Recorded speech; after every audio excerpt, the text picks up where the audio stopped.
우리나라의 내년 경제 전망이 갈수록 어두워지고 있습니다. 내수 회복이 지연되는 가운데 수출마저 꺾일 것으로 보입니다. 특히 내년 1월 트럼프 행정부가 정식 출범하면 반갑지 않은 불확실성이 더욱 짙어질 전망입니다. 유주환 기자입니다. 국책연구기관인 KDI가 내년도 한국 경제 성장률 전망치를 2.1%에서 2.0%로 내린 데 이어 최근 방한한 IMF 한국 미션단도 내년 우리 경제가 잠재 성장률 수준인 2.0% 성장에 그칠 것으로 예상했습니다.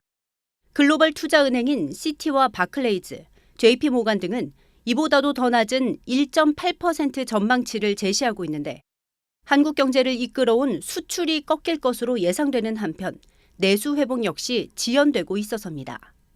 두 자릿수 증가세를 보여온 우리나라 월별 전년 동기 대비 수출액 증가율은 9월 들어 한 자릿수로 둔화했고 그 결과 3분기 수출이 2분기 대비 0.4% 감소했습니다. 속속 진용을 갖춰가고 있는 트럼프 행정부가 본격 출범하면 수출은 더욱 꺾일 수 있습니다. 트럼프 당선인이 재무장관과 상무장관으로 지명한 스콧 베센트 키스퀘어 그룹 CEO와 하워드 러트닉 켄터 피츠제럴드 CEO는 강경한 관세론자로 손꼽힙니다.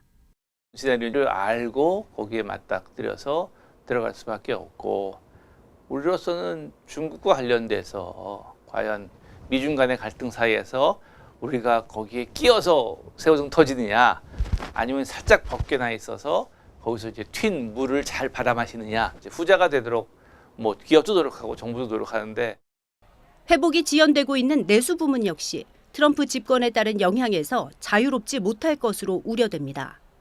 내수 지표들은 8월에 플러스를 기록했다가 이내 9월 들어 다시 마이너스로 돌아섰고 정부가 이달 중순편엔 11월 최근 경제 동향에서는 6개월 만에 내수 회복 조짐이라는 표현이 빠졌습니다.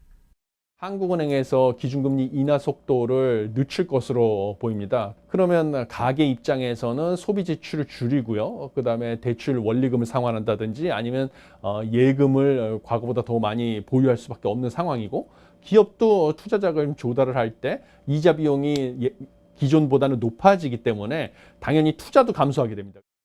수출 호조가 내수로 이어지는 낙수 효과가 점차 사라지고 있다는 지적이 나오는 상황에서 수출마저 흔들릴 수 있다는 위기감은 내년도 우리 경제 전망을 더욱 어둡게 만들고 있습니다.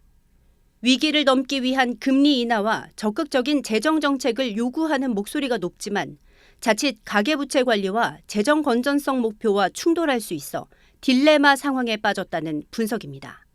한국경제TV 유주환입니다.